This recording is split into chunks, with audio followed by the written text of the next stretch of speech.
Hello friend, welcome to Samriddhi classes. Friends, last video में हम लोगों ने डिस्कस किया था uses of anti cholinesterase drug. तो उसका कुछ पोर्शन बचा हुआ है जो आज हम लोग यहाँ डिस्कस करेंगे। और इस वीडियो में हम लोग मेनली डिस्कस करेंगे cobra bite, belladonna poisoning, Alzheimer disease and anti cholinesterase poisoning. तो 4 पॉइंट हम लोग यहाँ डिस्कस करेंगे। चलिए वन बाय वन देखते हैं।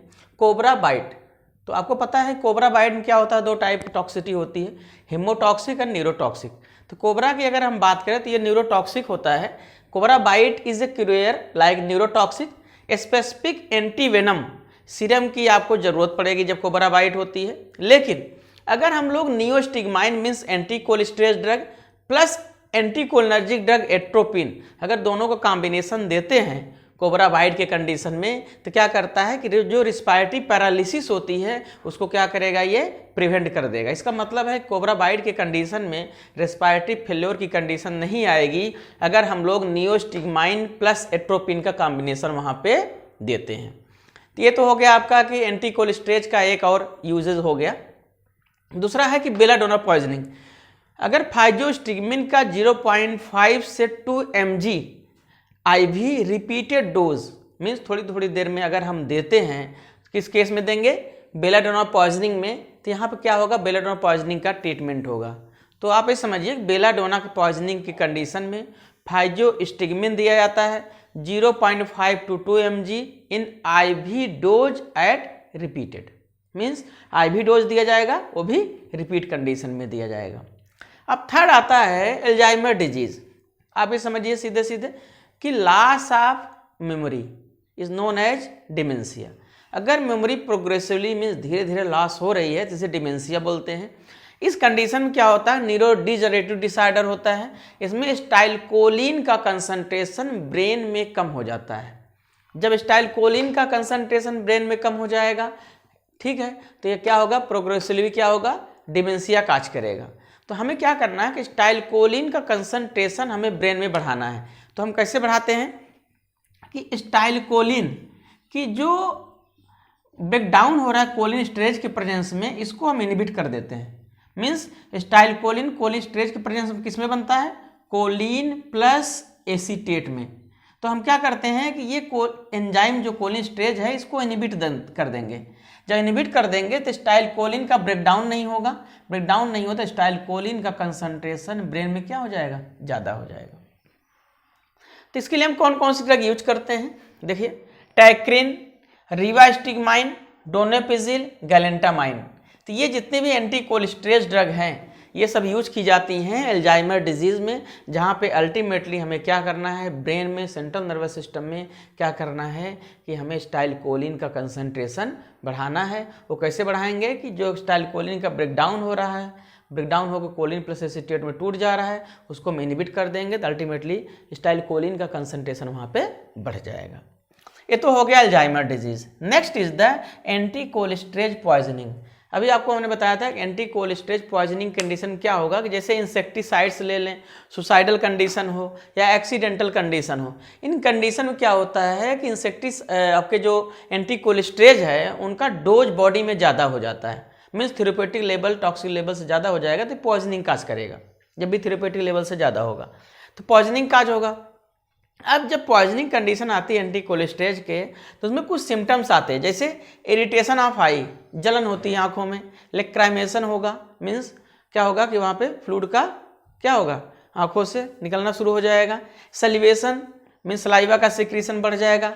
बीपी कम हो जाएगी, हार्ट रेट बढ़ जाता है जिसे टैचिकार्डिया बोलते हैं, और रिस्पायरेटरी पैरालिसिस होने लगती है, मीन्स सांस लेने में प्रॉब्लम धीरे धीरे स्टार्ट हो जाती है। तो अब क्या करना है कि ये सब सिम्टम्स हैं जब एंटी कोलेस्ट्रेज पॉइजनिंग होती है, means irritation of eye, lacrimation, salivation, fall in BP, tachycardia, respiratory paralysis. तो अब हम करते क्या हैं कि अगर हम बात करें कि एंटी कोलेस्ट्रेज पॉइजनिंग ट्रीटमेंट की बात करें, तो ट्रीटमेंट हम लोग करते क्या हैं कि सबसे पहला काम है कि termination of further exposure, means patient जिस कंडीशन में है वहाँ से उसको डिस्प्लेस कर दीजिए, किसी अच्छे जगह जाइए जहाँ पे कंटामिनेशन ना हो, किसका, आपका एंटी कोलेस्ट्रेज का। तो सबसे पहला काम कि पेशेंट को डिस्प्लेस करिए किसी फ्रेश जगह जहाँ पे फ्रेश एयर उसको प्रोवाइड हो रही है। उसके बाद देखिए क्या है, मेंटेन पेटेंट एयरवे, मीन्स क्या है कि उसको कभी भी ऑक्सीजन की सप्लाई की डिफिशियंसी ना हो, ऑक्सीजन कम मात्रा में ना मिल रही हो, उसको आपको मेंटेन करना है कि ऑक्सीजन उसको प्रॉपर मिलती रहे। और पॉजिटिव प्रेशर मेंटेन करना है। पॉजिटिव प्रेशर मीन्स क्या है कि बीपी आपको मेंटेन करना है कि कम नहीं हो और ज़्यादा भी ना हो। तो ये आपको क्या करना है कि ये आपको इनिशियल आप जो करेंगे फर्स्ट एड जिसे बोलते हैं, ये इनिशियली आपको करना है। अब क्या है कि इससे तो ट्रीटमेंट होना नहीं है, तो हम यहाँ पे यूज करते हैं स्पेसिफिक एंटीडोट्स।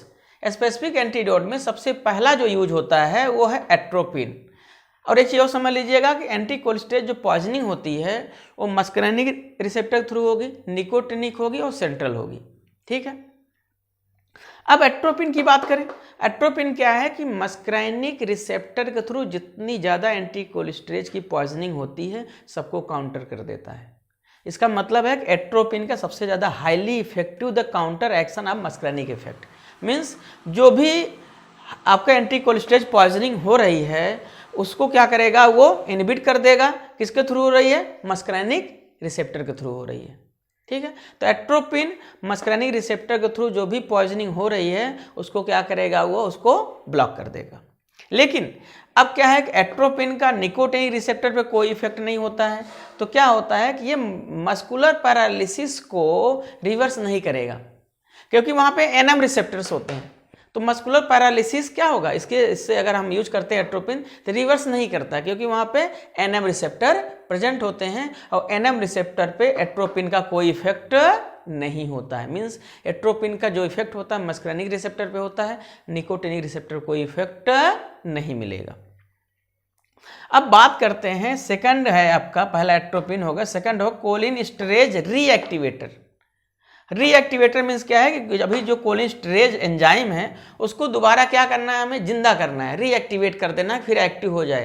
तो उसके लिए क्या करते हैं कि दो ड्रग यूज की जाती हैं, प्रेलिडाक्सिम 2-पाइम और दूसरा आपका है DAM, diacetyl monoxime. DAM, diacetyl monoxime, ये दोनों याद रखिएगा क्योंकि ये दोनों जीपैड में पूछे जाते हैं। तो हमें क्या करें, ये दोनों ड्रग क्या है, आपके कोलिनेस्टरेज रीएक्टिवेटर्स हैं। तो आप इसको पहले देखिए इसकी मैकेनिज्म कैसे होती है। हमारे जो कोलिनेस्टरेज एंजाइम्स हैं उनके पास दो साइट्स होती, एनायनिक साइट और स्टेटिक साइट्स। जब हम एंटीकोलिस्टरेज ड्रग देते हैं ऑर्गेनोफॉस्फेट, तो ऑर्गेनोफॉस्फेट क्या करता है कि स्टेटिक साइट से ही बाइंड करता है। स्टेटिक साइट से बाइंड करेगा, एनायनिक साइट उस कंडीशन में फ्री रहेगा। कब? जब हम एंटीकोलिस्टरेज ड्रग ऑर्गेनोफॉस्फेट दे रहे हैं। अब क्या है कि हमने यहाँ पे दिया है पैम दे रहे हैं, प्रेलिडाक्सिम दे रहे हैं। प्रेलिडाक्सिम क्या करता है कि इस प्रेलिडाक्सिम का देखिए कि जो नाइट्रोजन एटम है वो एनायनिक साइट से बाइंड करता है, जो ऑक्साइम है वो ऑर्गेनोफॉस्फेट से बाइंड करता है। अब क्या होता है कि ये ऑक्साइम और ये ऑर्गेनोफॉस्फेट ये ऑक्साइम फास्फोनेट बना लेते हैं। क्या बना लेते हैं? ऑक्साइम फास्फोनेट बना लेते हैं। यही ऑक्साइम फास्फोनेट बॉडी से एक्सक्रीट कर जाता है, बॉडी से निकल जाता है। जब ये कॉम्प्लेक्स बॉडी से निकल जाएगा तो हमारा जो ये एनायनिक साइट्स हैं, स्टेटिक साइट्स हैं कोलिनेस्टरेज का, ये सब क्या हो जाएंगे? फ्री हो जाते हैं। क्या हो जाएंगे?